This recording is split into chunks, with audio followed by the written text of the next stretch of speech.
We should start a SmeshCast gaming channel called the World of Warcast.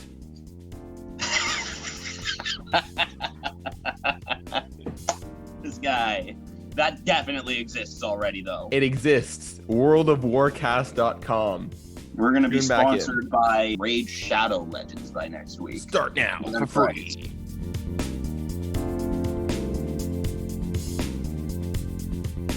What is up, guys? It is Smesh Sunday, October 25th. We are fresh off the fights, and boys, what a weekend. What a weekend in combat sports. Last night, Khabib Nurmagomedov, will cut right to it, defended his 155-pound, his lightweight belt, undisputed, undefeated, and retires. What a night. Khabib is just something else. What an emotional night for him as well. No, end of the story, you know. Why don't you start us off on this? What were your thoughts on last night? I'll just let you. This nice broad question. Tell me your thoughts on last night as a whole, on Khabib, on what he did, and I guess on his career. Honestly, I'll tell you right off the bat, it's a shame that this fight didn't have a crowd, because I could only imagine that the whole effect of just everything happening that night would have been amplified to an extraordinary degree had there been just a massive crowd in there. But it was a phenomenal fight. I mean, Khabib really came in there and, really gave Gaethje the business. What a great way to end his last fight. I mean, he starts by standing up with Gaethje and giving him like a lot of problems on the feet, really leaving Gaethje, in a very defensive position. And I think, one thing that a lot of casual fans who haven't maybe tuned into many Khabib fights, they maybe didn't realize that his boxing was as strong as it was. And he could really, with the threat of his takedowns, I mean, he really put the pressure on Gaethje and never let up. I mean, Gaethje had a phenomenal first round. He did everything that a person conceivably can do in a first round against Khabib. Watch for the takedowns, defend, when you can, and he landed shots, when he was able to, but just in everywhere and every aspect, Khabib is dominant. And Gaethje had the trouble that he had, then, I don't think there's anyone else out there. I don't think there's anyone else who even comes close. This is a once in a lifetime figure right here. Just an absolute beast in the sport. And, a lot of these Dagestan guys, they're really rising through the ranks. They are really showing some phenomenal skill. But even among them, Khabib rises above. He is a once in a lifetime special fighter. And, it's a really great thing that we've been blessed with watching his career over our lifetime. Yeah, absolutely. Yeah, it was an incredible performance. Such a fast pace, right off during the first round. I mean, Khabib was just putting on constant pressure and backing Justin up. One of the things that he did that I think sort of emphasizes his caliber of expertise was like Khabib at one point shot in from like 10 feet away. And Justin wasn't even prepared, regardless of them being so far and separated. Like, you think Justin would have sort of had time to realize that a takedown's coming and prepare to stop it. But Khabib is just another creature of this earth. Yeah, he's just something else, and I think it's the speed in those takedowns, the ability to just change direction so quickly, the explosiveness. And of course, what everyone talks about is his strength, but it's really the technique and the tiny details. He has everything down to a T, to the point where he has the strength of a guy that's 170 or 185, but he has the technique that makes it so he doesn't need to use that strength. And he just he out techniques you. He doesn't work so hard because he doesn't have to. But in that first round, he did. And to Noah's point, Justin was doing everything he could to just stay alive. Justin, to his credit, I think very much stayed competitive with Khabib that first round. He defended most of the takedowns until the very end of the round. I think he got taken down 35, 40 seconds left in the round, but he was moving around. He was changing directions, using a ton of footwork. He was eating up at that leg of Khabib, and they were exchanging on the feet, and it didn't really look like any one of them was winning more than the other. Khabib obviously was putting on the pressure to a major extent.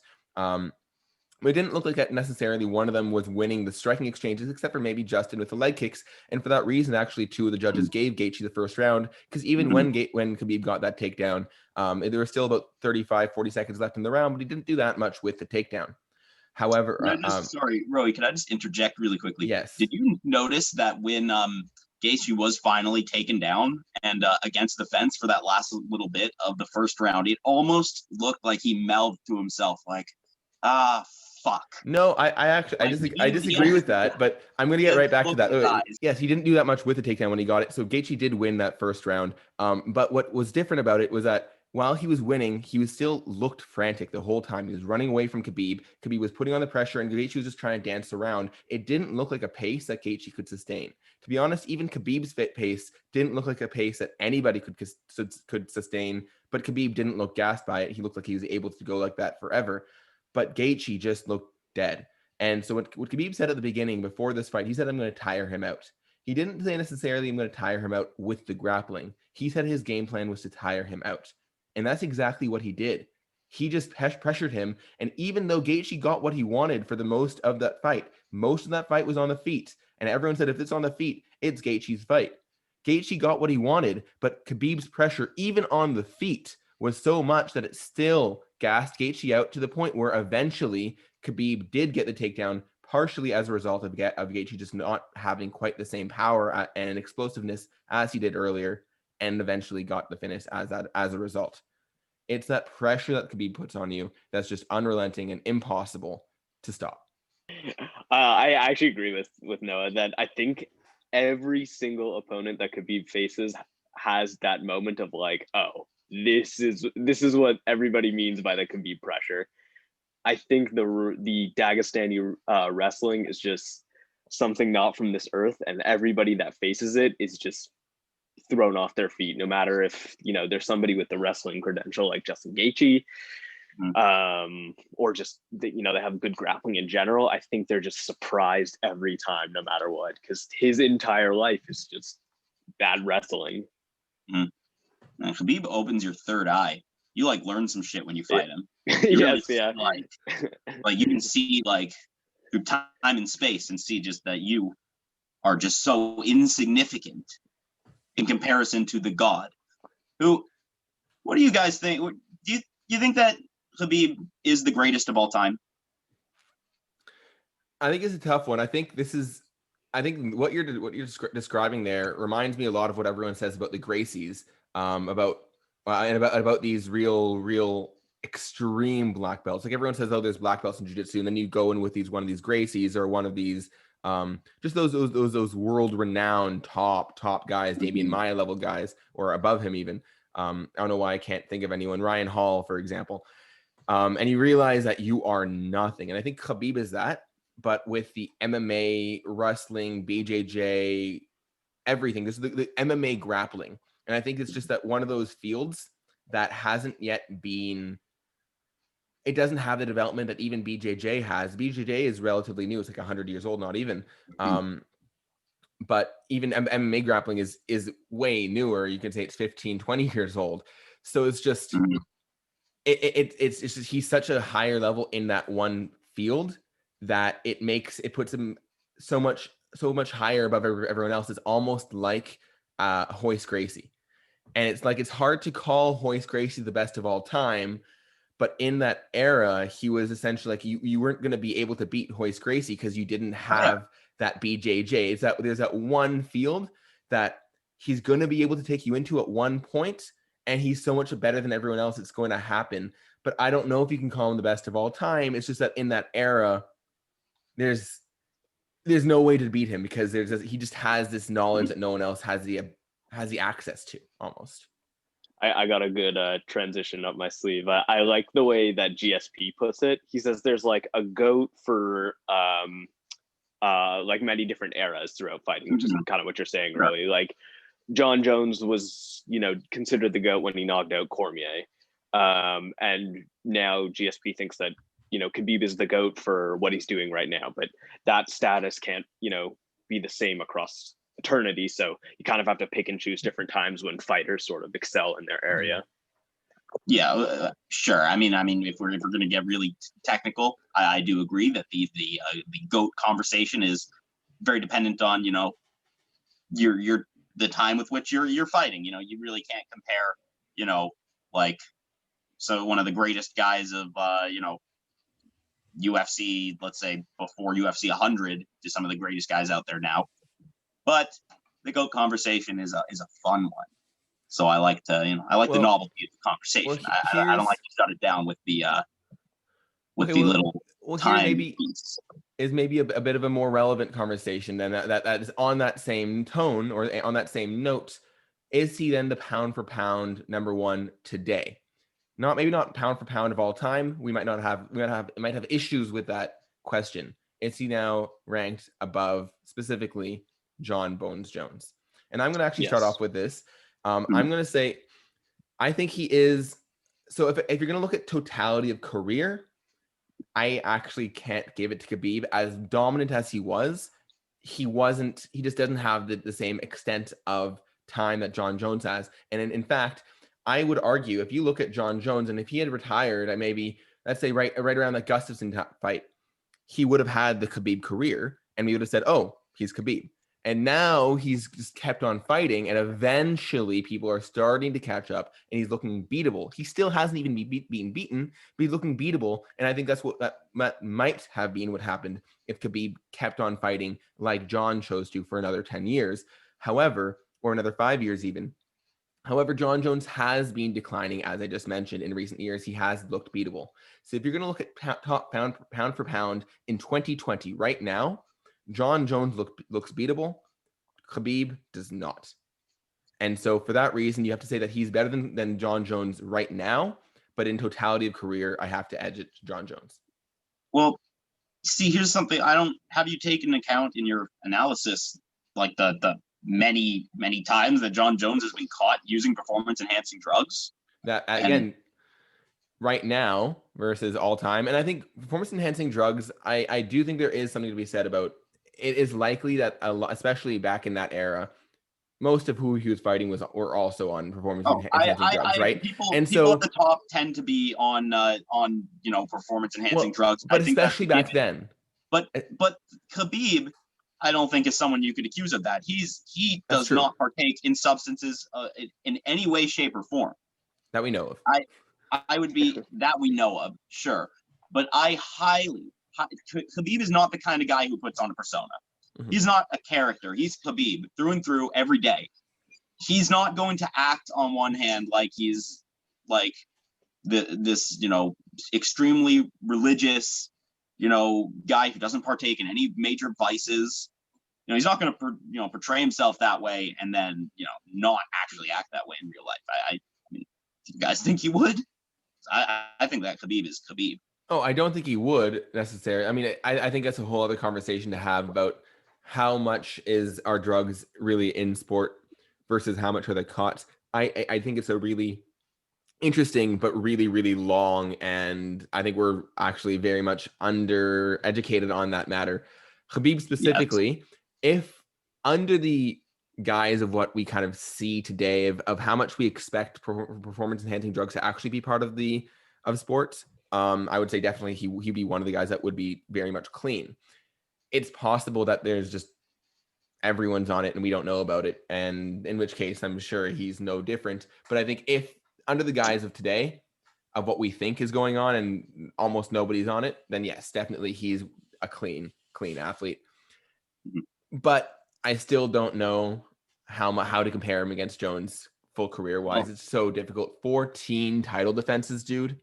14. I know. He's been defending his title since he was 22. It's unbelievable how dominant Jones had been for the amount of time. But first off, I think that if you're looking at total career fights, if you're just comparing fight to fight, I think that Khabib has more fights where he's looked more dominant. John Jones has had several close fights. Against who? But look, but Khabib. Gustafsson, No. That's not what I'm asking. example Khabib. Who earlier in has his Khabib career. had? Not what I'm asking. Against who has Khabib had those fights? Khabib has only fought against I'd say 5 top guys: Connor, Poirier, Gaethje, Barboza. Who else? Am I missing somebody? Michael Johnson, I guess. And Johnson and Iaquinta. Johnson and Iaquinta are not even, I'd say, the top level. So he's 2 top level guys and 4 elite guys. That's something that's arguable. He's fought 4 elite. I'd say 4 to 6 elite guys. Okay, say that. Keep it that way. Mm-hmm. Okay. Yeah. Jones has been fighting elite guys since he was 22. Again, he's fought, Glover Teixeira, Vitor Belfort. He fought Chael. He fought what's his name? Oh my God, I'm forgetting everybody right now. But Jones fought more of those top guys, and then only after he fought maybe 7, 8 of them did he start to look beatable when he started fighting Gustafsson and he started fighting Cormier. And we know about all the ridiculous bullshit he's doing on the side that Khabib is definitely not. And despite that, he's still being so dominant, coming in hungover, essentially.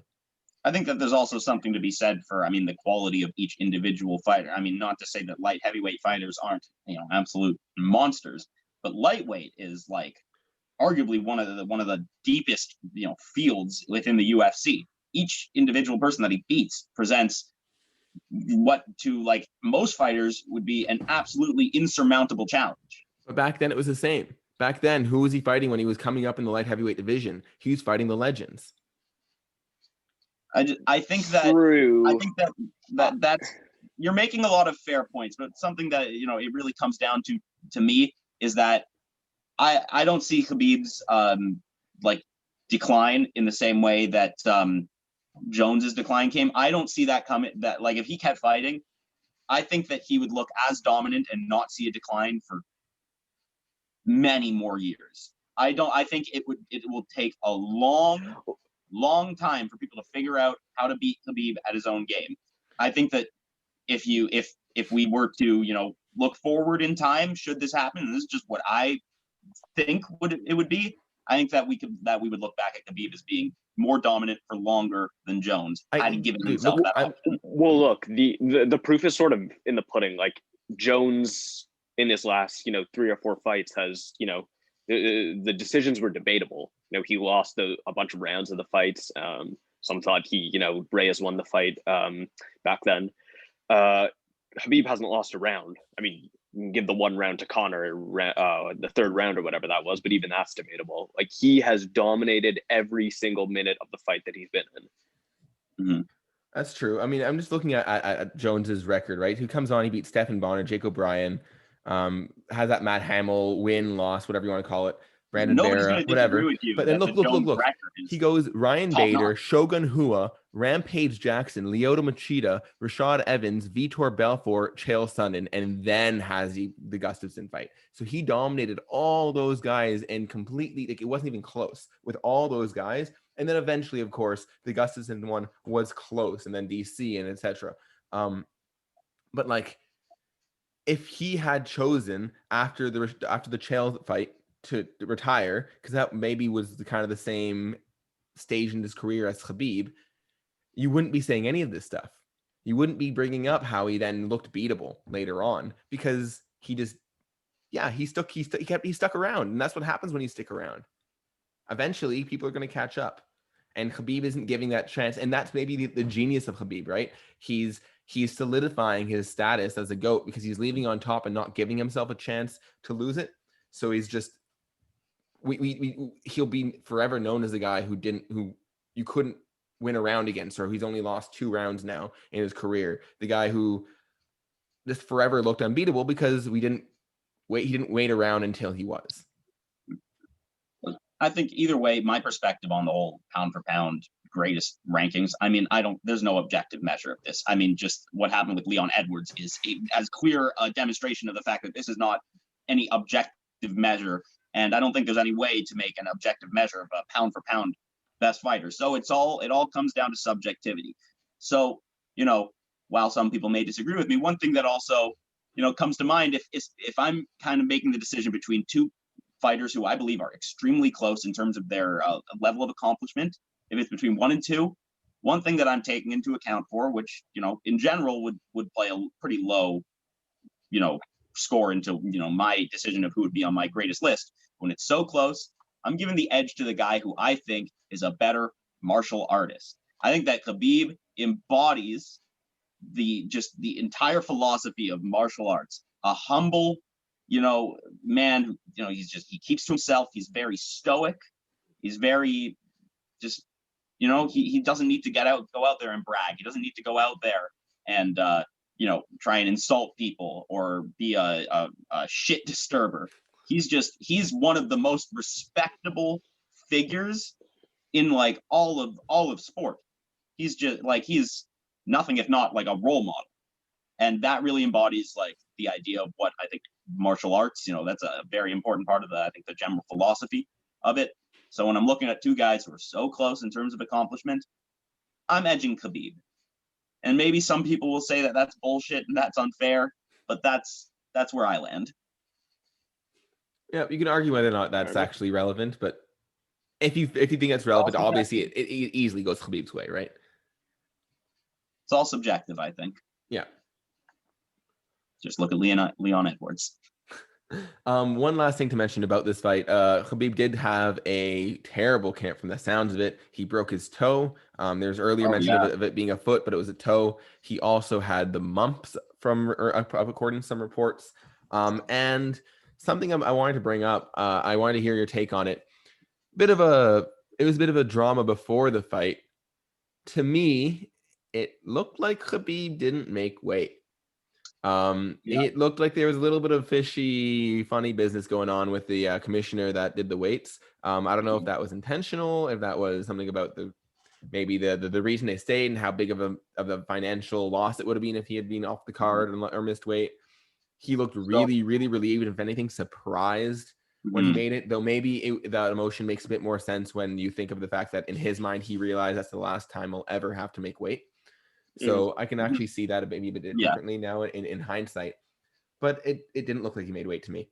So I'm actually glad that you brought this up because I want to address this because I've seen a lot of people talking about it, and I was completely on the train of maybe there's some kind of fuckiness going on here. But I read a series of tweets from, I don't know, some verified account. Doesn't necessarily mean they're true, but either way, I'm going to express what they said. But basically, they made it quite clear that the weigh-ins that they do in front of the camera, that is not the first weigh-in. They weigh in backstage ahead of time because the UFC does not want it to be the case where they are finding out for the very first time that somebody has missed weight right before the right publicly. Or they don't want. No, I think it's more so that because they have the 2-hour window to make weight again. That's all. It's that if they have the window, they don't want them to come out and then be shown that they had to go and make weight again. They'd rather them come out late in the thing and look like they made weight the first time and not make it look like they had to go back. Yeah. So had Khabib not made weight, they would have known about it ahead of time, and it would have been demonstrated backstage in a more private weigh-in. Devil's advocate. How did the commissioner know that Khabib wasn't going to make weight and be so quick to go and essentially make it look like he made weight and not let it hit the top kind of thing? Like, in order to do that if that was corrupt, in order to do that, let's say, sneaky move where he made it look like Khabib made weight, he had to kind of be aware that was going to happen. And how else would he know other than Khabib maybe missing weight backstage and then being like, no, we just cut a bit more, and him being like, oh, okay, kind of thing. He had to somehow he had to know that Khabib was going to miss weight, and how better way to know than by testing backstage first. Yeah. Listen, I believe that Khabib made weight. I don't believe that this is some big conspiracy, but by any means, I don't believe that. But I only bring up corruption given the long history of corruption within like boxing is a big. Oh, I agree. It might corruption in there.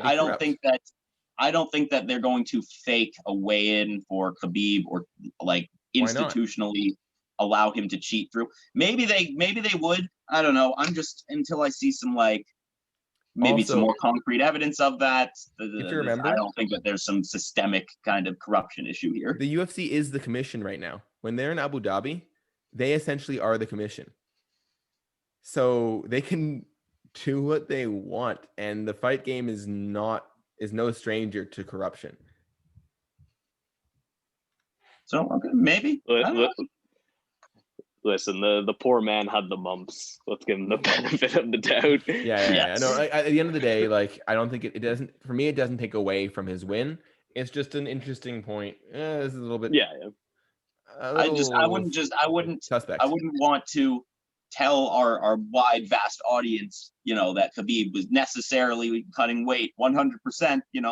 There have been some statements made on both sides of that as to what happened there. So just, keep an open mind. Yep. Okay, let's move on to our co-main event. So we had Robert the Reaper Whittaker. He took out Jared Cannonier, and it was a 3-round decision at the end of the day, but it very much could have been a finish. Rob landed that beautiful head kick right into that 3rd round. He was going for that same combination earlier in the first a few times, where he went straight right into the head kick, and didn't land in the 1st round, but he brought it back in the 3rd, set it up much better. And Sorry, it was a connection problem. No worries. And it was beautiful. Now. It was a beautiful head kick. He looked just very calm and collected. He looked like he knew what was coming. He saw what was coming. He was throwing feints. He was fluid in his movements. And he just looked like the Robert Whittaker of old, the kind of guy that we expected to see against Adesanya the first time out.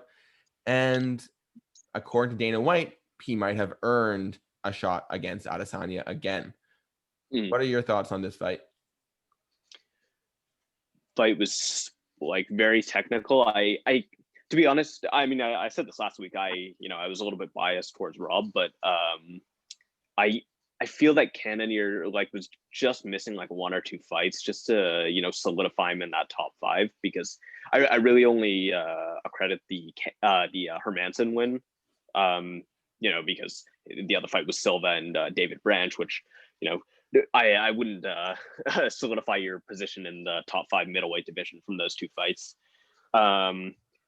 Both fighters did a great job, and I think Cannonier proved that he's there to stay. He has a lot of potential, and maybe even can fight for the title one day. But I think Rob just had a great performance, and I don't necessarily like his chances second time around with Izzy, but he definitely has a much better shot by far. The way that he's looking now, I guarantee he will not show up the same way as he did the first.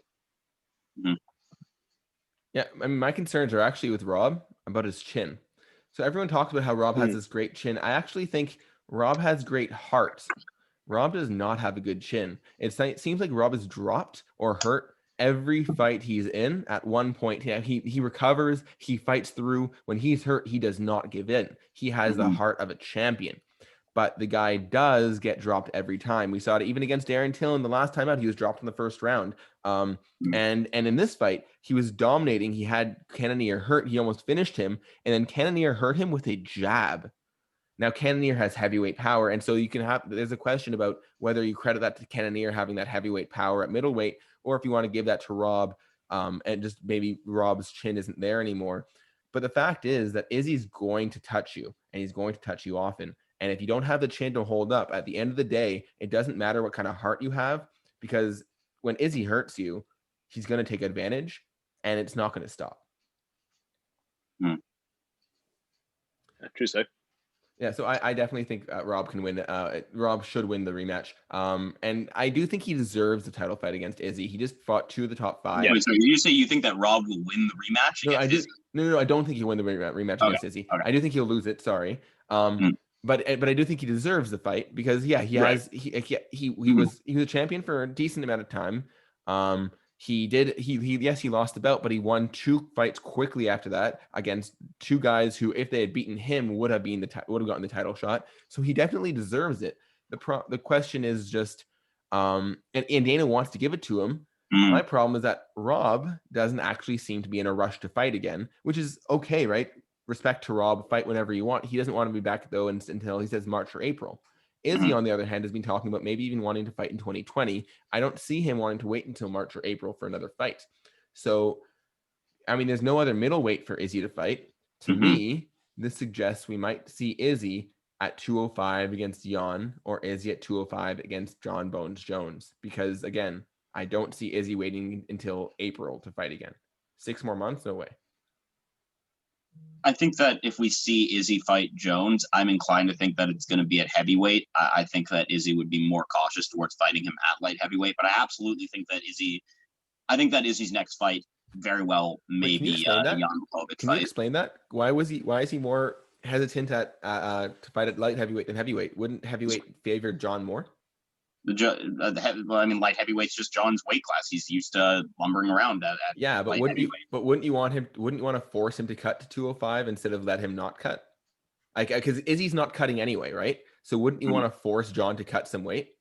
Just make it a little bit harder for him? Thinking that the weight cut has absolutely nothing to do with my analysis. It has everything to do with the fact that, I don't know, I just figure you're going to want to fight someone. If you're going to fight someone and you have the option to not do it at their original weight class where they have all their experience, probably going to go with the alternate weight class. The advantage that Jones has is that he's bigger and heavier. So by going to heavyweight, you're just making that advantage more stark. You're just saying, okay, be as big and as heavy as you want. And I'm not, because Izzy, again, is going to be as big as he wants it at 205. Between the two of them, like in terms of like their length, how big is their length, size? I mean, there's a 30, definitely for walk around weight. Izzy walks around 204. Jones walks around 230, 240. So just maybe lengthwise are very similar. I think Jones might actually still have a slight reach advantage, like of a couple inches. But in terms of weight, their walk around weight is 30 pounds difference. Again, why wouldn't, if Izzy's at 205, that's his literal walk around weight. He's so comfortable there. Why wouldn't you let Jones go his walk around? Why would you let him go his walk around weight instead of just making him cut some weight and then go back to his walk around weight? Like, there's no advantage to just saying, here, you thought about this more than I have. I'm inclined to think that he would be more likely to fight Jan. John said that he wouldn't cut down to 205. He's working on like his heavyweight body build, and so he doesn't want to ruin that by cutting weight again. That's true. If he fought John, I would actually think there's a strong possibility that they would maybe fight at a cash weight at like 220 or something like that. Maybe meet in the middle just so that, Izzy doesn't have to put on a ton of weight. That being said, I mean, I guess past 205, there's no like really there's no boundary. Yeah, so it's just like it's just to keep John from getting too much bigger than him, because he's going to get fucked if he's fighting a 250-pound John. Because if 250-pound John Jones grabs onto 205-pound Adesanya, I don't care how good Adesanya's technique is, because his takedown defense is amazing now, but it's not good enough to stop a 250-pound John Jones. Are you saying that if that Izzy would go into heavyweight exactly at 205? He wouldn't go above 210. I mean, Izzy has fought at heavyweight in kickboxing before. What did he fight at then? Like 205-ish. And he weighed in holding a box of donuts. It was hilarious. That'll be the goddamn smallest heavyweight. He steps on the scale with a box of donuts, takes one out, bites it on the scale, and is like flexing while holding the box. It was great. It's hilarious. I would think that if he's preparing for Jones for a heavyweight fight, I would think that, he'd maybe bulk a little more. Yeah, a little bit, but I don't know Adesanya. I don't know how he feels in his own body at that weight. So, Yeah, I think on the feet it doesn't matter, and that's the thing. This is the man who he's fought heavyweight, but in kickboxing, and I don't think it really matters for Adesanya. He's just faster than these guys, and so he's actually okay with them being heavier. They're just slower. It's the grappling that really changes things. And I think that's what really gives the advantage to John Jones. I think no matter what the weight class is, John Jones can be as heavy or as light as he wants. He has no chance in a kickboxing match against Adesanya. It's just not happening. But the second that you take a 205-pound guy clinging onto you and pulling you to the ground versus a 250-pound guy is a very big difference, especially when you're the same weight. I don't know if you guys heard, but there was just seems like a couple of hours ago, they reported that Cannonier actually fractured his arm in the fight with Robert as a result of the very first kick that was thrown by Rob in the fight. Like the head kick? Like a blocked head kick kind of thing? He blocked it and broke his arm? Cannonier tweeted and he said, the very first kick he threw broke or fractured my left ulna. Oh my Somebody God. who knows more about biology than me can tell you what an ulna is. It's part of the forearm. You know, I don't think people consider enough just like how much it hurts to block, you know, like a punch or a kick with your arm. I mean, it's better than the alternative of getting hit in the head. But like, geez, I mean, like getting punched full throttle in your forearm, I wouldn't be able to use my arm for like a month if that happened. I remember watching a video with Pat Barry and Rose training, and Pat Barry was like teaching people in his martial arts class how to block kicks, and he was like, "You must put two arms together. If you have one arm, you will break it, and like it gets kicked, like it will be broken. You have to put two. So maybe you know." So this is what Gaethje says. Gaethje's like, my bones are really dense. I'm genetically just gifted with really dense bones. And what happens? I come, I fight, and I throw my bones at your bones. My bones are denser. When two hard things hit each other, one of them is going to break, and it's going to be your bones. Well, I'm sorry to tell you guys, but a shin bone's a lot thicker, a lot denser than a forearm bone. And so when a guy throws his shin at your head, if you block it with one forearm bone, you're fucked, my friend. You got to go two. And that's why it's just these attacks. There's a reason that you're not rewarded for defense in MMA, because you don't know even what defense does. The advantage of defense is that the other guy doesn't get his offensive points, and that you don't get hurt. But if you block something, you're still going to get hurt. These things hurt, and so this throwing volume and just putting on the damage is going to wear guys out, and you're going to get the win, even if it doesn't necessarily knock them out. Put damage on people, keep attacking them, and eventually they are going to go down, or it'll at the very least affect their performance, like I'm sure it affected Cannonier's performance in this fight. So well on by Rob. Good on him. Let's move on into the featured bout of the night. We had the towering Alexander Volkov. I think he's 6'6" or 6'7" or something, taking on Walt Harris. Walt Harris, by the way, is not a short guy himself. He looks short and stocky. He is not. He is 6'5". Big man. It was a great fight. Volkov ended up getting the win. He had that brutal body kick. Second week in a row, we've had a body shot knockout. That front kick to the body, he just had that tip of that toe. I guess what's it called? Wow. The sole of his foot directly into the sternum of Harris, and Harris just went down. He just couldn't stay up, and your body just shuts down when you're hit with those. Can you imagine a man with that much length snapping that kick into your midsection? Right. And just hitting you with that very like, you know, right at the end of his foot, you know, the pressure that just that very small amount of skin going into your stomach. I mean, that force has to be immense. And I mean, you heard it. He, you know, it really made Walt Harris, you know, he screamed. He was hurt badly.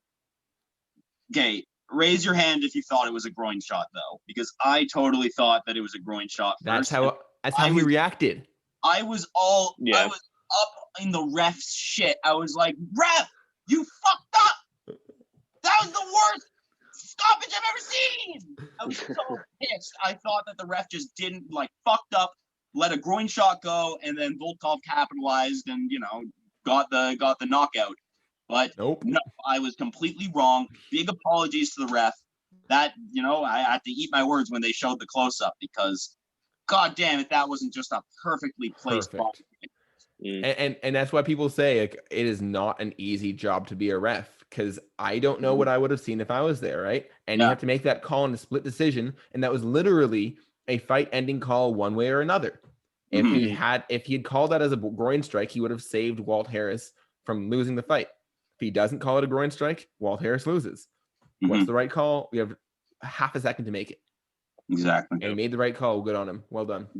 Can we just talk about how Volkov looked like from the moment that he stepped into the cage, he looked like a killer. Yeah, he looked much better. He looked great. He looked confident. He looked like he wanted to hurt someone. And God, that back tattoo, that thing was so nice. Badass. Most fighters have shitty back tattoos. I mean, he used to have one. Did you see his old one? He had the stingray on his back. This is the cover-up. This is the cover-up of his old back tattoo, which sucked. Well, the cover-up is great.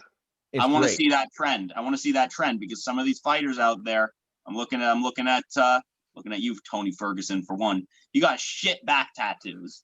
You gotta get that. I shit like covered Tony's. up. I like Tony's back tattoo. I do think it's not very like Tony the Ferguson. wings. The wings is like Holloway has it too. it's played out. It's played out. But they're the OGs. They had it first. Remember when Holloway and tattoo myself? Holloway and Tony were supposed to fight at one point. I think they were going to do like an interim or something. And Holloway was like, Tony Ferguson, the type of guy to steal my back tattoo and tell me I've just been blessed. But goddamn, that was more Volkov. That was like the scariest I've ever seen Volkov. Yeah. So on that note, I was going to say, so I was thinking, oh, well, that must be Volkov because Volkov is a boxer. So that must be Volkov when he's not scared of being taken down because Walt Harris is not going to take you down. But then I thought, who was his last fight? It was Greg Hardy. Why was this not the Volkov we saw against Greg Hardy? I know exactly why this wasn't the Volkov we saw against Greg Hardy. I think it was Curtis Blades. I thought it was someone. I thought Blades fought someone else. His last fight was Greg Hardy. I thought, right? I thought Blades fought someone else. Let's look. Either way, to answer your question, it was against. Yeah, it was against Blades. You're right. It was the 5-round decision. That's the one where Blades got tired. That's right. Either way, the reason is Derek Lewis. Volkov is now cautious. Maybe to a fault. Maybe he's gotten over it against guys who have big, heavy hands. Walt who can has knock big, him heavy out in hands. one hit. Walt has big, heavy hands that can knock him out in one hit. That's why I said I think maybe this was a great showing that maybe he's gotten over that little hump where he became maybe a little more timid. I think he's gained some confidence. I think he's come back improved. I think this was a very impactful win for him. Great finish on one of the biggest fight cards.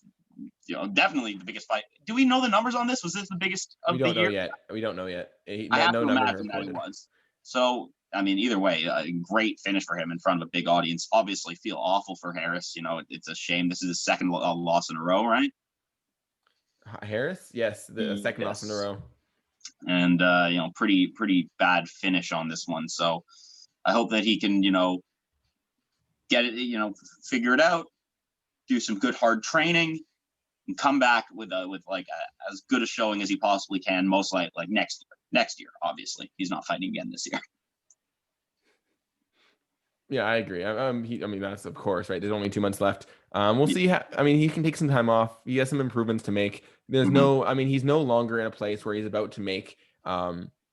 He's about to make a title shot or something, right? So he has some time. He can take some time off, improve, get himself to the point where he's a new fighter when he comes back and can challenge that title again, put on something new, bring some new elements to his game, and we'll see where he can go. He has the athletic talent. He has the potential to do this, and he's not that old yet, especially for a heavyweight. So he has some time. Let him develop, and then come back and see where he comes or who he comes back as. But big congrats to Volkov. I think this is the best that I've ever seen him. Yeah, I agree. Do we have a thought of who we want to see him against next? Let me take a quick hop over to the right. He called it Rosenstrike. Yeah, that's right. He called it Rosenstrike. I think that's actually a good fight. Rosenstrike's coming off a loss, right? What happened with him versus JDS? No, he won. He beat JDS. So yeah, I can see him against maybe Rosenstrike's a big call out. I would like to see that fight. It would be a really fun fight. I think someone's getting knocked out in that fight. Maybe Volkov can keep it up for a while. I wouldn't mind seeing him run it back with Derek Lewis. I think he beats Lewis if they run it back. Yeah, that's a good point because I would also like to see Overeem and Rosenstrike run it back.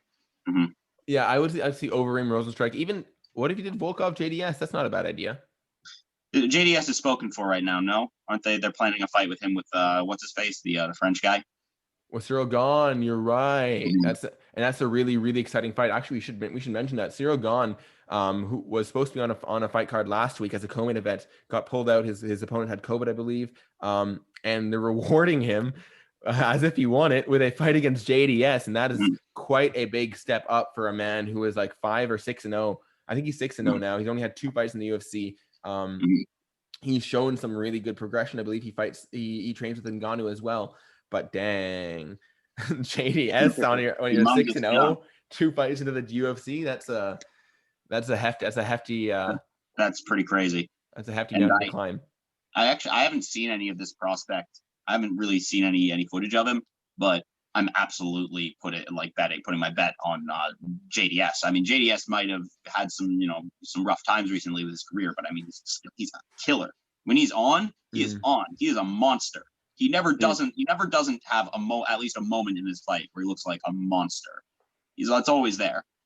I'm putting it on JDS personally. Insert Francis Ngannou fight.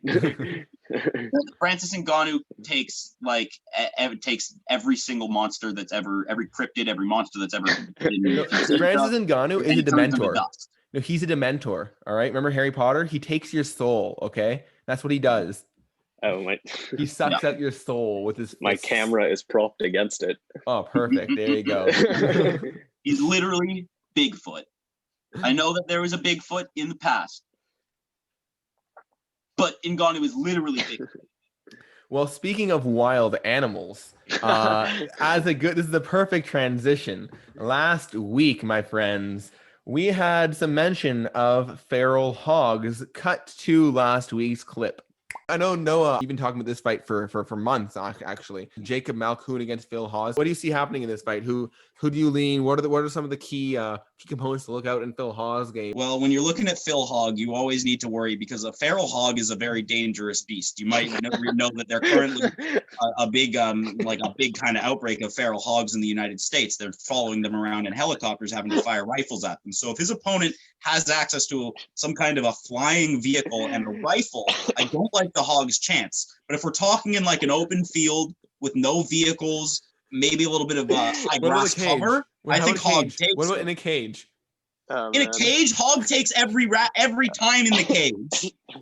Yes, so Noah, as you mentioned, in a cage, a feral hog takes it every day of the week. 18 seconds is all it took for Phil Feral Hawes to knock out. I don't even know who he fought at this point. It doesn't even matter. The Australian dude, he demolished him.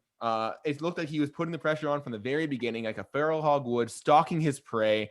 And the second he struck, it put his opponent on off balance, and then he just went in for the kill. All power like a feral hog. What a job, Phil Hawes. You know, it is an interesting variable to add that his opponent was Australian, because you would think that an Australian would have a better handle over how to deal with a wild animal. That's but true. Clearly he was lost in the woods. And he had no lost air in the support. field. You need the helicopter. You need the helicopter rifles if you want to take out the feral hog. I mean, yeah, Jacob Malkoun is his name. He was 4-0 coming in. He is no longer undefeated. He took quite the L on that one. Phil Hawes is actually a wrestler, believe it or not. He had, I believe, 3 shots to make the squad on Dana White's Tuesday Night Contender Series. I think he lost one fight, won one fight, and then on the third one, he comes in and he gets a first-round knockout, similar to this one, actually. And he said, I am in the UFC. I don't care. I am stamping my ticket. He made it into the UFC. And then in this fight, that knockout is the second fastest finish for a middleweight UFC debut in history. What a job, Phil Hawes. Crazy. In front of a huge audience, too. Just this has really been the year that stars are made. Sorry, I thought you were making a joke for a second of the huge audience. Oh, yes, it is a huge audience, a huge televised audience. My bad. I'm like, wow, what an asshole. Never mind. I didn't mean any disrespect. I didn't mean it like that. I don't want a feral hog coming after me. That's true. He can definitely outrun you. I can guarantee that. Probably. I'm a shit runner. We had a great headliner to the prelims as well. Stefan Struve getting knocked out. The skyscraper getting knocked down by Tuivasa. Tuivasa was going and doing exactly what you would expect the short guy to do against the tall guy, the short heavyweights to do against the tall heavyweights, which is come in nice and tight and then go for those huge overhand rights, which you just see that Struve leans back and his chin's right there. And if he gets caught with one, he's out. And it was actually in the end, what happens is that he sees all those overhand rights. He's got to cover up, and that went right into a big uppercut. And you don't see a short guy's combat uppercut. Who sees a short guy who's a foot shorter than his opponent uppercutting him? He's uppercutting up here. Okay. It was like a Mortal Kombat uppercut. He just launched himself up in the air, and Struve just went flying. He should have done a backflip. Just like jump into it, do a backflip. I mean, what a great performance for Tuivasa, a man who very literally said he thought he was fighting for his job here, and he looked like he was. He really looked like it. And and what's there to say? Struve is a veteran. You know, he's been around a long time. He's had some times where he's looked absolutely phenomenal. Maybe he needs to, consider what he wants to do with his next string of his career. He's taken some awful damage, truly awful damage. He already retired. Like he's come out of retirement once. Like these last two fights. The last two fights to Ben Rothwell, he got knocked out, right? Was it Rothwell? Right. I feel like I think so. Yeah. Maybe when he's in the gym, he feels better. He feels more confident, like he's using his range better.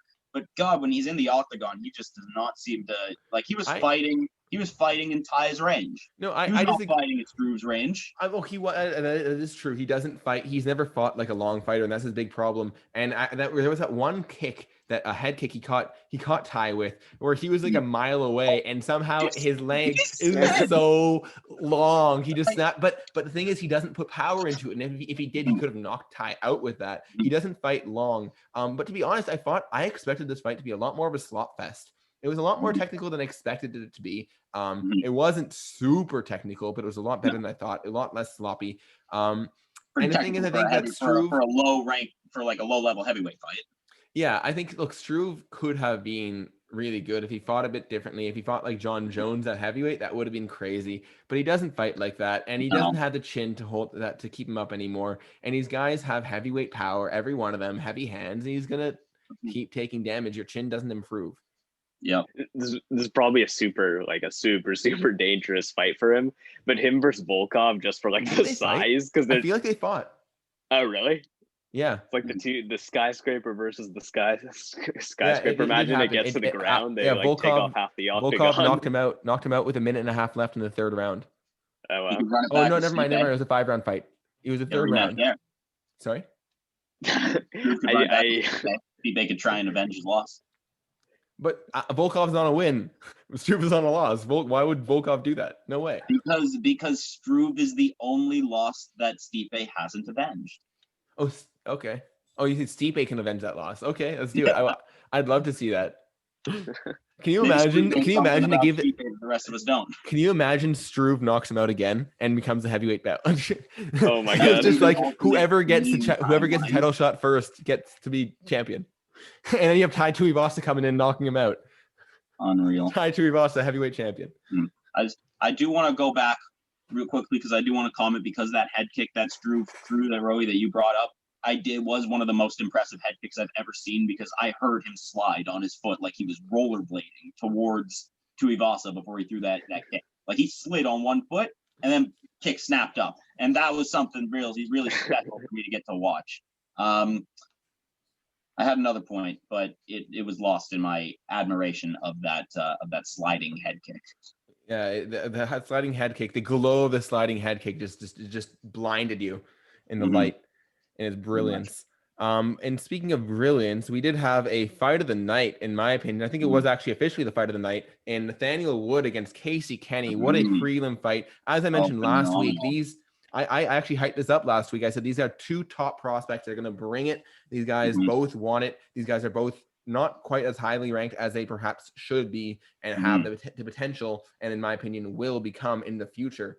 I believe Casey Kenny ends up taking this one, but it was a close fight. As a very, very, very quick side note, there was a parlay. Casey Kenny was part of this massive parlay, 3-part parlay where they put $22,000 down to win $90,000. Casey Kenny did win. The other guy, I think it was I forget even the name, the Russian guy, won as well. However, the first of the 3 fights ended up being a draw, and the man lost his $20,000 and his $90,000 win. So sad. But this fight, Casey Kenny, Nathaniel Wood, what do you guys think of this? I missed the first round, so I'll let you guys take over on this one a bit more. This fight was a brutal war. Going into it, we saw Casey. It wasn't very long ago that Casey last fought, right? I recall watching the fight. I think you're right. not long ago this year, and he looked like a murderer out there. He looked like he was, ready to kill, and he put on a great performance. So I was very confident in him in this fight, which ended up paying off, given that he won the decision. But I actually thought the decision was a lot closer than I thought the judges made it. I thought that Wood had really put a statement there. I think that Wood took round one originally. I think he had the better of the striking exchanges. I think that 2 and 3 are UK. I think that that's fair to give to Casey. So I give him 2 and 3, but it was a really close one. I loved that fight. It was the definition of a war. Those guys should absolutely be higher ranked than they are.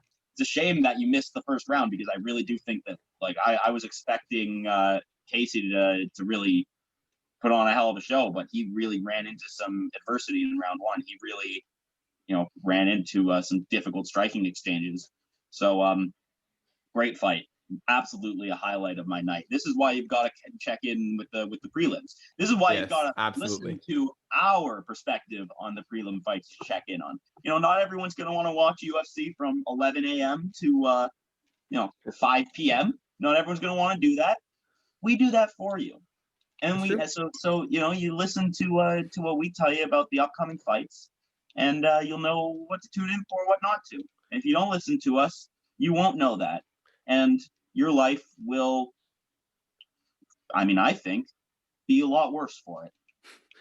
Just a note, Casey Kenny did indeed fight, as you mentioned, Noah, just 3 weeks ago. October 5th, he fought against, he fought. And then in addition, so he fought twice in 3 weeks. And for that reason, this fight was not at 135. It was at a catch weight of 140, because it was not fair to Casey to make him cut weight twice in 3 weeks.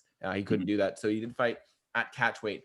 But this 135-pound division is just crazy, right? It is just filled with killers. We still have, think about the fact that Sean O'Malley is still, I don't even know if he's ranked right now. We've got Peter Yan, we've got Aljo Sterling, we've got Marlon Moraes, we've got Corey Sandhagen. We've just got killer after killer in this division, and it just keeps on getting better. I'm excited to see where these guys go, where they get to, and how this division progresses. Hopefully we can get some movement on it. Hopefully the winner of Yan and Aljo plans to defend in the first half, at the very least, of 2021, if not towards the end of the first quarter. We love our short kings. We do love our short kings. All right. So that, I believe, is all there is to say from our perspective about UFC 254. Do we have any last notes before we move on from directly the fights? We do have some other things that we're going to talk about in the news this week, but the fights themselves. Just a phenomenal night overall. Just a great night. Yeah. I'm interested in seeing the numbers. I watched this one with some friends of mine that don't really watch UFC, who have complained to me in the past that when I've dragged them along to watching, that there have been some boring fights. But there were finishes tonight. There were wars. We got quick knockouts. We got long drawn out wars. We got extremely interesting technical submissions. This was a night emotion. That had it all. We got emotion. We got emotion, man. We got emotion. We got drama. And here's the thing I want to actually add in. I'm not gonna lie. I'm digging these afternoon cards. I really, really enjoy it. I just love the fact that I can wake up in the morning, chill for an hour or two, grab a cup of coffee, sit down, turn on the TV, and just chill and watch UFC on my Saturday. And then afterwards, I actually can get some work done. I can play with some friends. I can meet up with some people, whatever I want to do, Yeah. It's the getting work done that I agree. Not so much meeting with friends nowadays. Yes, but regardless, I definitely like that. The fights end and I can get to work as a student rather than the fights start and that's it for the rest of my night.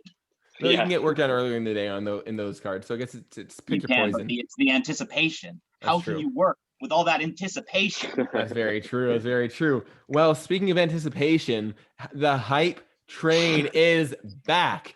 December 19th, Khamzat Chimaev is going to be fighting against Leon Rocky Edwards. So there was a bit of drama. Actually, I'm going to set this up. Leon Edwards has been rejecting fights left, right, and center. He rejected this fight initially. He rejected a fight against Stephen Wonderboy Thompson. He has not been accepting fights. The UFC, as a response, took him out of the rankings. Quite the power move. They said it's due to inactivity, but really it was because he was rejecting fights. So he said, you know what? Fuck it. You want me to fight? I'll fight the guy that nobody wants to fight. Khamzat, bring it on. They brought him back in the rankings. He's right back in it. And Khamzat is getting his shot against not just a top 15 ranked opponent, not just a top 10, but a third ranked opponent. And oh my gosh, first of all, have we ever seen anyone rise through the rankings this quickly? Greg Hardy comes to mind, I guess. No. Are you kidding me? Dude, Khamzat debuted in August or July, and he's now fighting the number 3 ranked guy in December in a main event. In 5 months? The turnaround, obviously there's the turnaround time, but I mean, like, in terms of having very few fights before being given an immense top 5, top 10 challenge. Volkov was like ranked 9, and he was like his 4th fight. Wasn't he like 7? Whatever. I may be wrong. Whatever, that's like his 4th fight. That's the closest comparison that comes to mind for me recently. Maybe the closest, but man, 4th fight to get number 3 ranked guy. No, it's absolutely unprecedented. Nobody's gotten Don't get me wrong.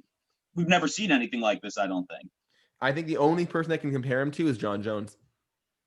Coming in, walking through everybody. Nobody looks like they can touch him. Goes straight to a title shot, and maybe we'll see what happens if he does a John Jones-like thing. But that would be even crazier nowadays with the division that we have now. To do what he's done to the other guys, if he could do that to Kamaru, I have a very difficult time seeing that.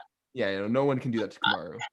I think that Khamzat has had extraordinary exhibitions of his skill, fighting against guys who are just not up to par with his level of skill. There is such a vast ocean of difference between the guys he was fighting and the number 3 ranked welterweight fighter in the world. Mm-hmm. I mean, first off, I mean, we've seen some excellent footage of Khamzat, but his fights haven't gone long enough for me to really get an idea of how he's going to perform against somebody who for anybody. Forget for you, for anybody. Against anybody, but against someone who is at a significantly higher level of skill than the people he's been fighting. Honestly, I mean, with the information that we have, I'm absolutely giving it to Leon, because I mean, how could you give it to Khamzat given what we know about the two of them, together? I mean, big hype train, sure, but I mean, this is a number 3 guy in the world. That means something. That means, I agree, absolutely. I think it's really quick. I'll be honest, I'm not even mad. Mm-hmm. I think I can almost argue he deserves this kind of a test, but I don't think it is wise for anybody to realistically say he should be the favorite. You can even say I have a feeling he's going to win, because he could. And from what we've seen, he's been amazing, but we just haven't seen much is the problem. When we have no evidence to say that he actually could beat Leon, but we just don't have no evidence contrary. So we just don't know. The safe bet is Leon Edwards, but shockingly, Khamzat is a -135 favorite. So disrespectful. The sharp money is going to come on Leon for sure. All the sharp money is going on Leon. I mean, the odds will change as the fight gets closer. Absolutely. I would be shocked if on the night of the fight if Leon isn't the favorite. Mm-hmm. But unfortunately, we just haven't seen enough of Khamzat that we can really give an in-depth analysis, I guess, of what could happen. But I just think that it's not going to be. This is absolutely going to not going to be easy for Khamzat, and if it is, then he's getting the next title shot, no question. Yeah. But I think that this is going to make or break the hype train, and depending on his performance, he will be given a spot in that top 15, depending on the performance. But I don't know, as a consumer, as somebody who's watching the sport, I love it. I'm excited for this fight. I want to watch it. As somebody who's likes to also critically analyze what's going on within the world of UFC, this is bullshit. This is bullshit. Everything surrounding the creation of this fight is total bullshit. Total Dana White strong arming people into positions that they don't want to be in, and But hey, silver lining was we get an exciting fight. Mm-hmm. What do you think about this fight itself? Who do you favor in this fight? What do you see happening? I don't know. I feel like it's going to lean towards Khamzat, to be honest. Leon's been inactive for a while. And I think his actions over the past 2 years have kind of showed in his character a little bit. I mean, him taking the fight is like, it's quite a big deal. And that shows that, Leon's willing to fight anybody. But it kind of seemed that, him waiting to fight and waiting to get a title shot kind of characterizes that, he doesn't want to risk losing his title shot, which is a fair thing to do, and it's what I would do. If I was so far up there in the rankings, I wouldn't want to risk anything. But I think that kind of shows in his character a little bit, and I don't know. I just have a feeling that I think from the beginning we've noted that this Khamzat is quite the character, and he's got lots of potential, and I think he's gonna have a big upset. That's actually a very good point to look into the thought process of Leon. Just thinking about exactly, like, he doesn't necessarily seem like he's out there looking just to beat anybody up. He's thinking about this politically. He's thinking about, where is my position in this? Is it worth it? And he might be coming into this fight thinking, this guy's all hype. Fuck this guy. He's not going to be hard. I'm above his class. He's never fought anyone like me. And he's not going to be a challenge for me. I just got to go and take care of business and get out of there. And he might not take him seriously. He can't do that. He can't. No way. Even the mighty can fall. GSP is the biggest example I can think of not taking someone seriously and getting beat by someone who, relative in skill level, is like an amateur. Or shouldn't beat him. Yes. So he's got to take this absolutely seriously. And I wonder if what is genuinely more important, not more important in Leon's mind to Leon, but what's more important to his career objectively. Maintaining his position where he's like so close to a title shot, and potentially, because he could lose that for very little reward from this fight. But in contrast, I think that very important to his career right now, what he needs is a little boost in terms of star power, in terms of name recognition. And, just because you have a title, it doesn't mean you have strong name recognition. It doesn't mean that you're famous by any means. I mean, that's just the way it is. So I think that a fight with this huge hype train who is, widely popular, even without outside of main, in terms of UFC, I've seen this guy promoted on Instagram all the time. People know this guy. My friends who don't watch fights know this guy. They don't know Leon Edwards. Well, so I think that this fight is going to give him, especially if he wins, huge star power for him, puts him in the position where maybe, I don't know if the next fight after this would be a title shot, or if he'd need to fight one more number one ranked opponent or something for a title shot.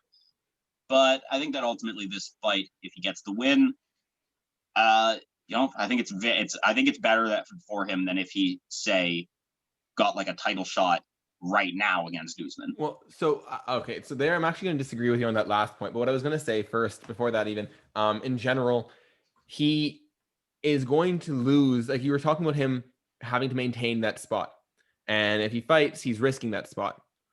But you do realize that every minute he doesn't fight, he's still losing that spot.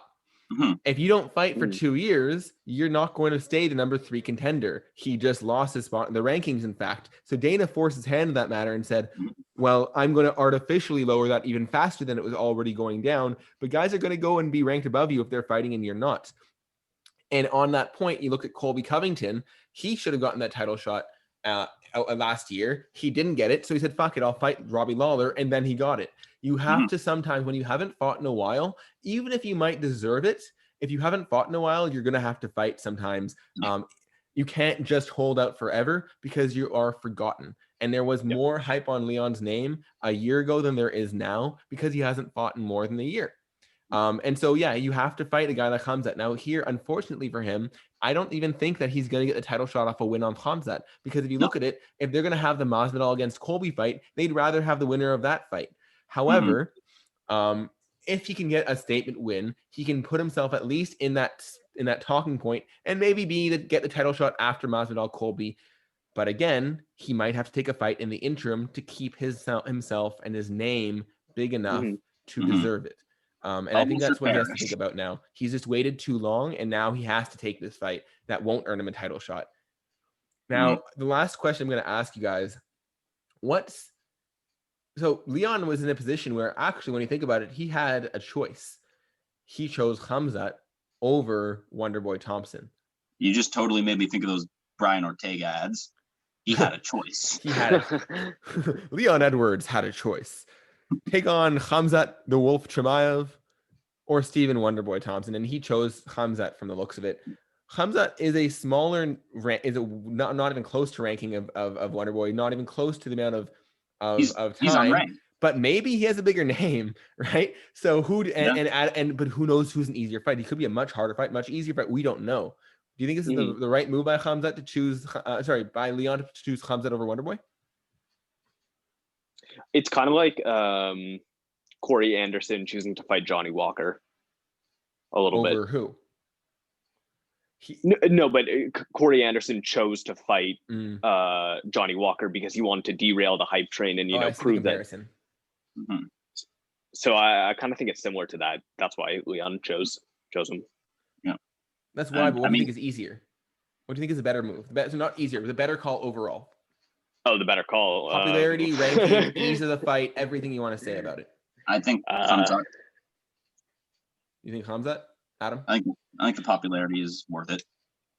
I think Khamzat is actually the harder fight because due to the fact that there's so little footage based on him. You don't know what tricks he's got up his sleeve. Maybe he's got some weird cowboy Russian wrestling we haven't seen, and I don't know. Yeah, and it's like what you're getting with Wonderboy, but the thing is with Wonderboy is that it's hard to look good against Wonderboy. Wonderboy's that guy that it's just like no matter whether you beat him or lose to him. You look at Darren Till, who beat him, looked bad against him.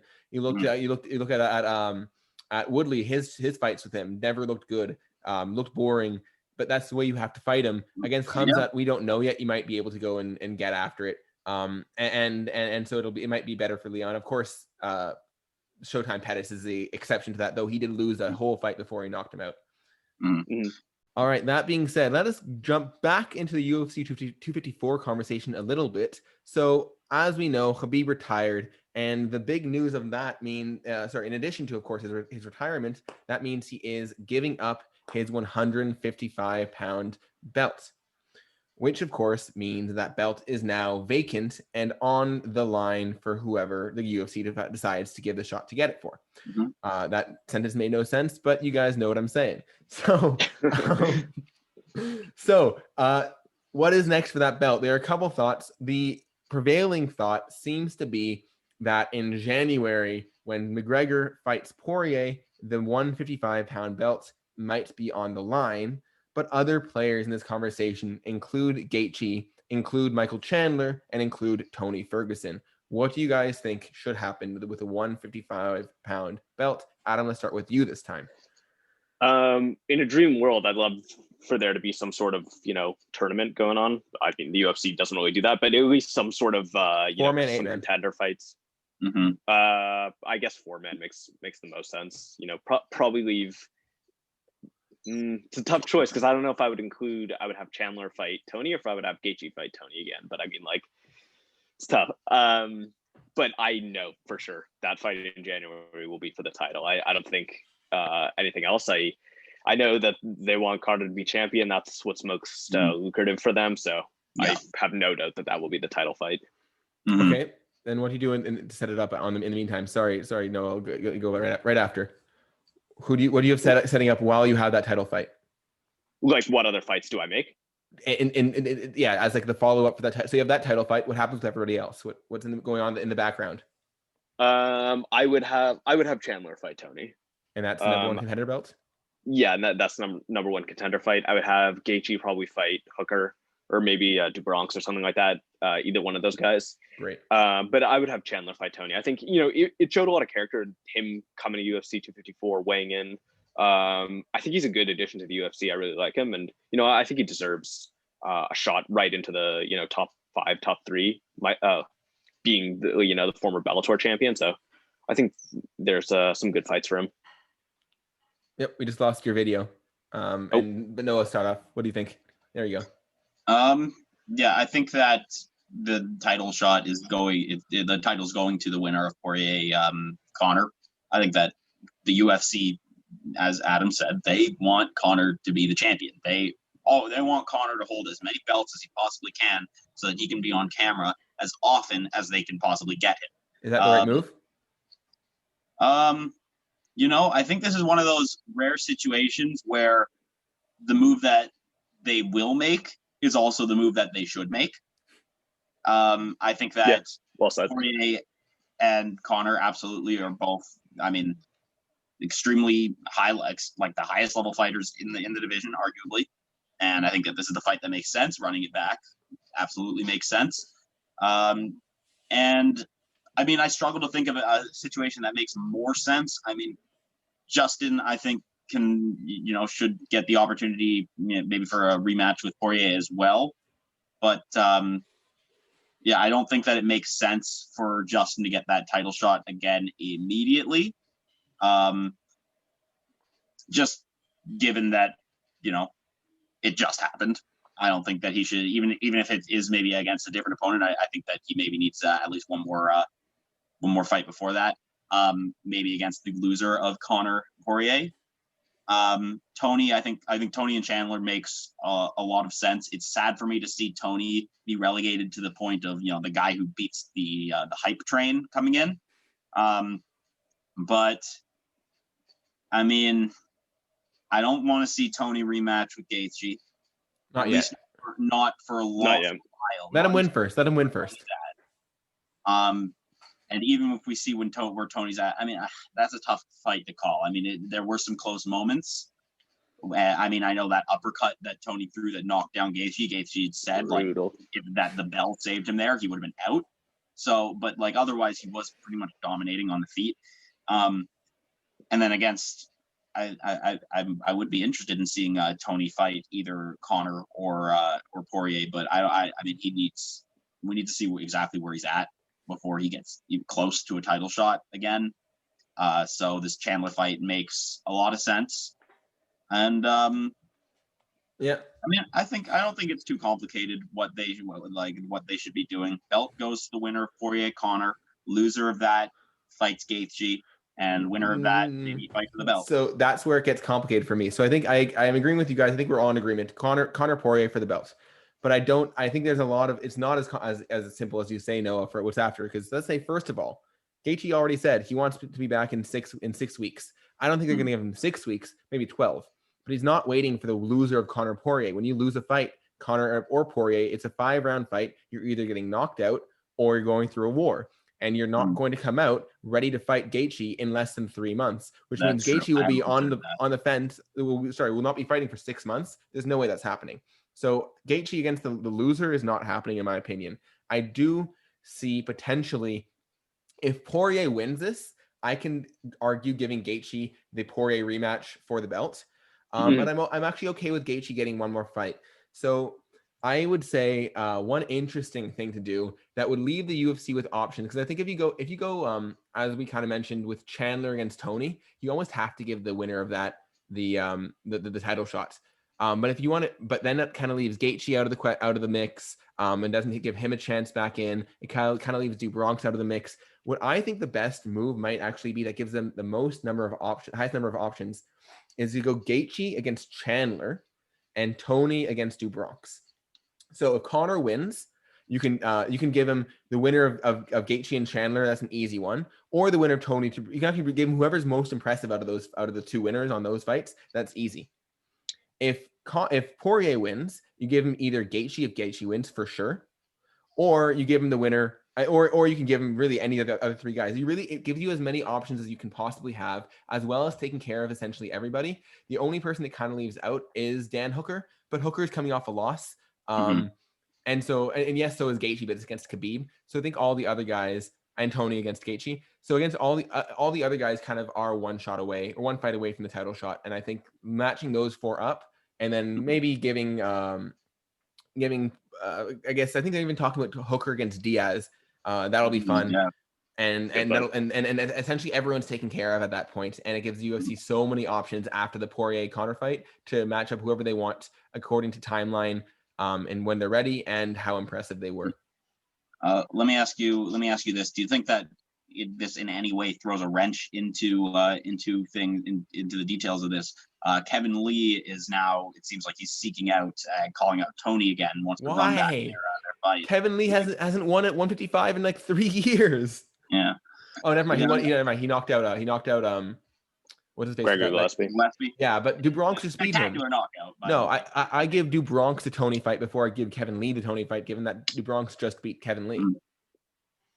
Yeah, I feel like you need to give a Tony like top 3. Or DuBronx. Mm-hmm. I don't know.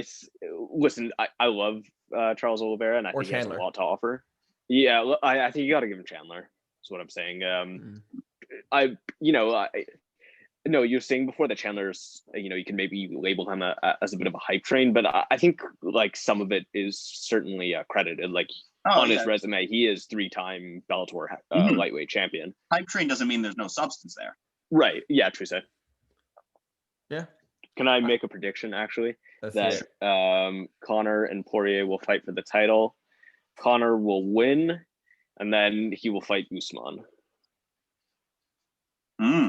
That's my prediction. I haven't heard anybody suggest that. That's interesting. That's a meal for Usman if I ever heard of one. Yeah. I mean, and the UFC, if Conor were to be like, if he said he wanted to do that and he was serious, they'd absolutely, they're giving him that.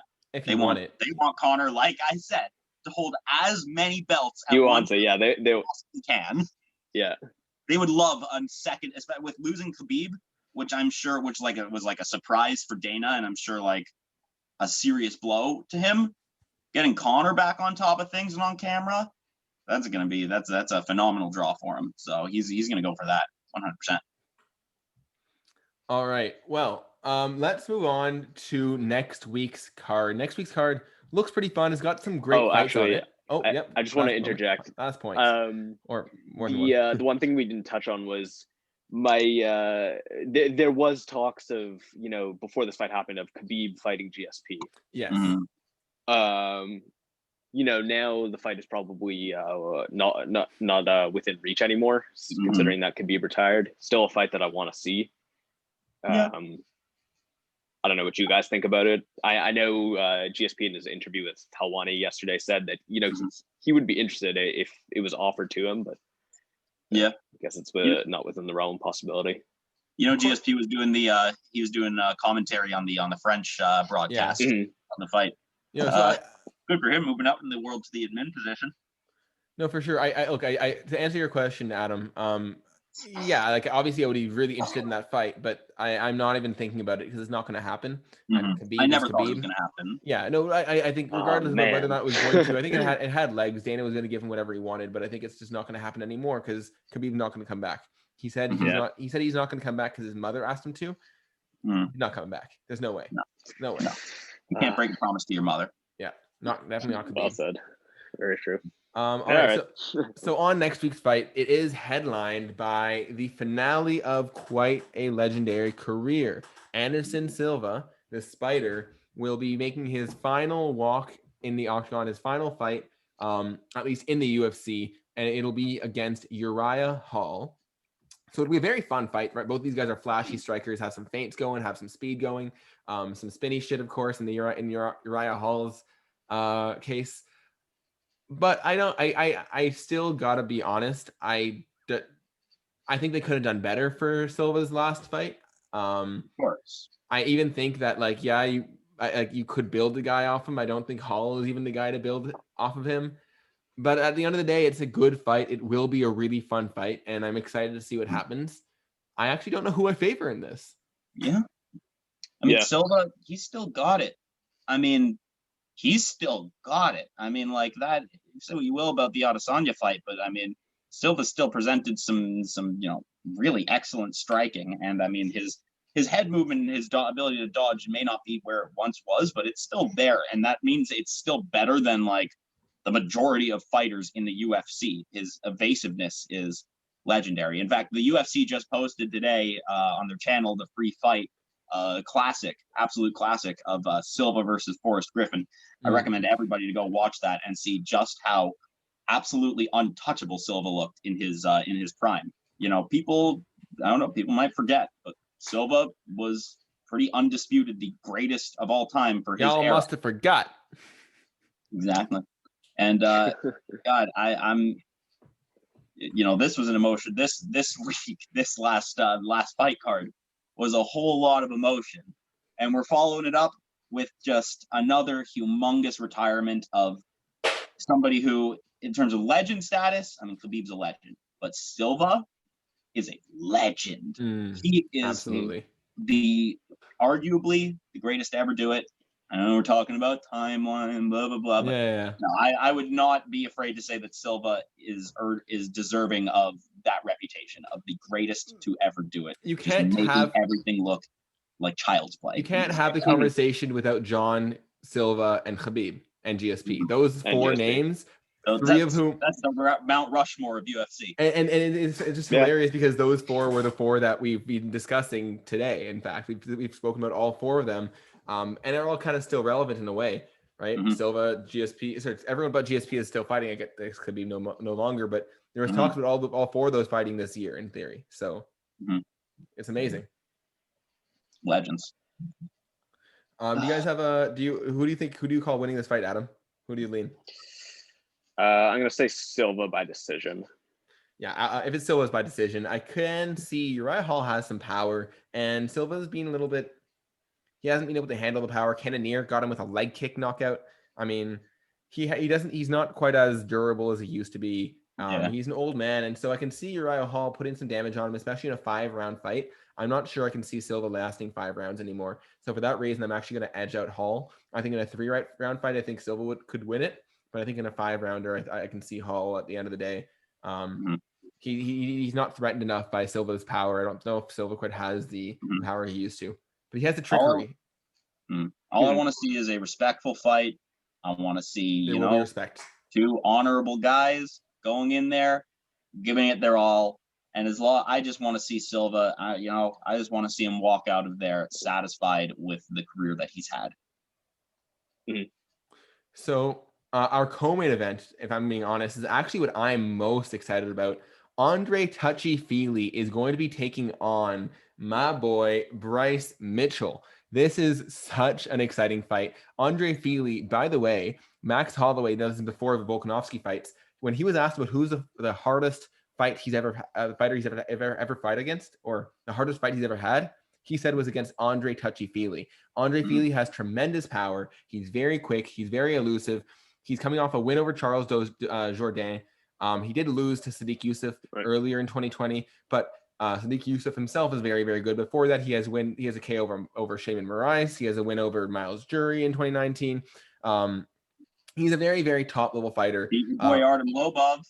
He beat our boy. Oh, I mean, he beat the greatest of all time. The GOAT. Yeah, so it makes him the GOAT, I would say. So yeah, Andre Feely is a very, very good guy. But my guy Bryce Mitchell is one of the most exciting grapplers I've ever seen. The guy is out of the South. I think he's from Arkansas.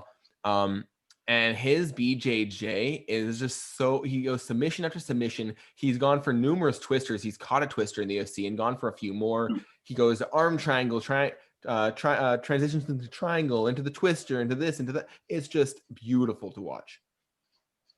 Classic. This is like the classic striker versus grappler match, right? On the ground, it's all Mitchell. On the feet, it's all Feely. And I just want to see who wins this.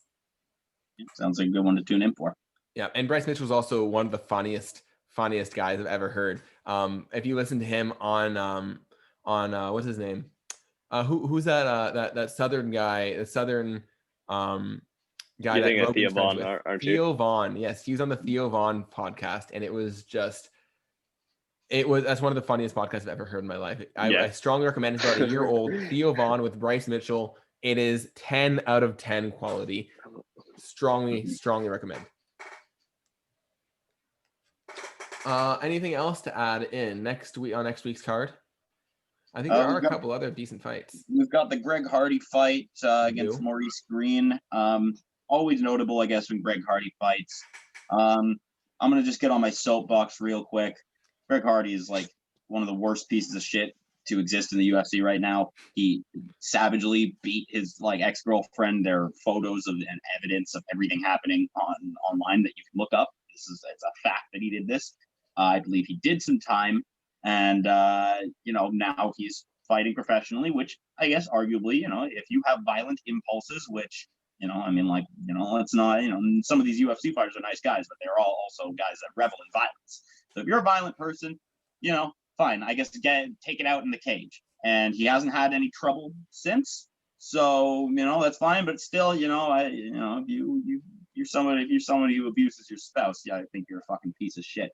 But that said, unfortunately, it's undeniable that every time that he fights, it's extremely exciting.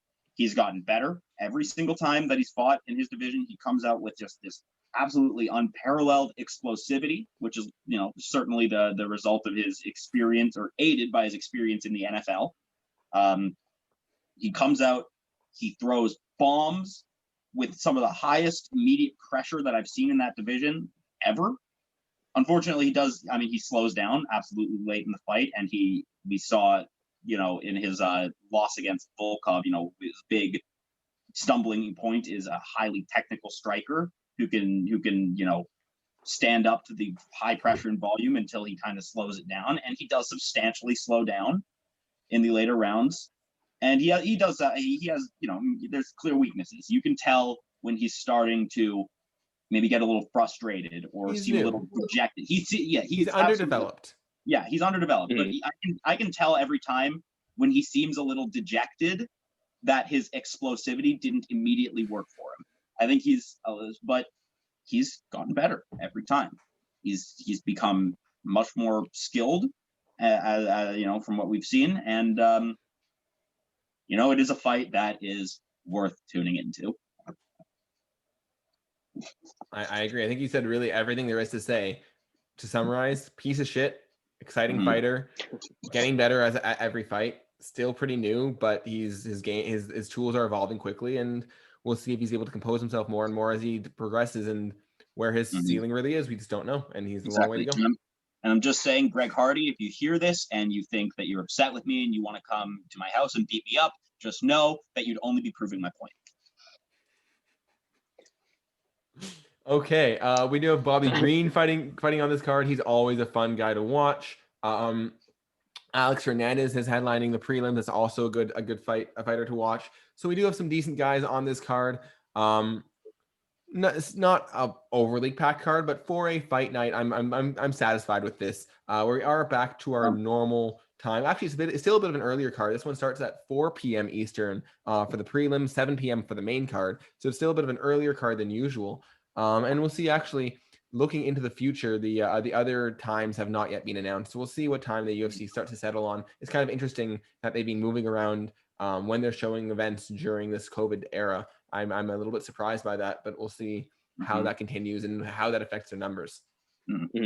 I want to point out a few notable things just that I've noticed looking over the schedule to fight next week. So first off, on the prelims, you're going to want to look out for the two most American-sounding men I've ever heard. You've got Sean Strickland versus Jack Marshman. Those two sound like they're actually both pretty good, for the record. Those sound like names from South Park. And I don't know if you guys are looking at the schedule. Who the hell is Courtney Casey fighting? Yeah, we don't know yet.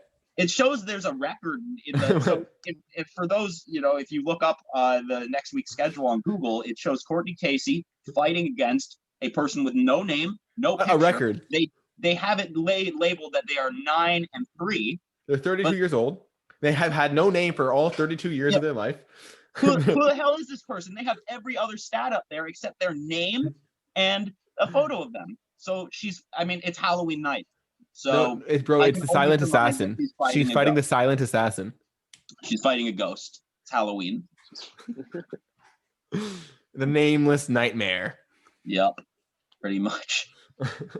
Gonna be fun. Gonna be a fun night for Halloween because for the rest of us adults that are not going to be attending any social engagements that night. Or the rest of us people who don't want coronavirus that won't be attending social engagements.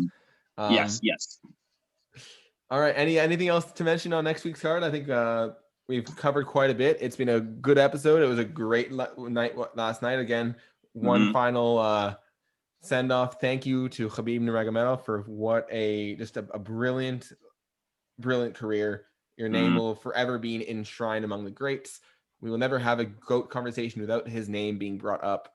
And it's just a shame we're not going to see him again, but full respect to the man. Yep, he's cemented himself in not just the history of the UFC, not just the history of combat sports, but sports in general. He is just a phenomenally inspirational figure for everybody. Amen. Yeah, without a doubt, the best. And we can cement that if you fought GSP, but I'm not going to hold it to you too hard. All right. With that being said, it has been a great Smesh Sunday. We will see you next Smesh Sunday. Please, as always, leave a like. I thought this was the last one. Leave the a last like, one? comment, UFC's subscribe. over now that Khabib's retired, UFC's over, right? Oh no, Smesh. We need to change the name of rebranding. and rebranding. I don't know if we can be the SmeshCast if the head of Smesh is no longer in session. So we got Khamzat. That's true. Khamzat is going to have to take over the SmeshCast name. Thank you, Khamzat. But as I was saying, leave a like, comment, subscribe. We will consider keeping the SmeshCast going if we get a couple likes on this video. And hopefully we will see you guys next week. Take it easy.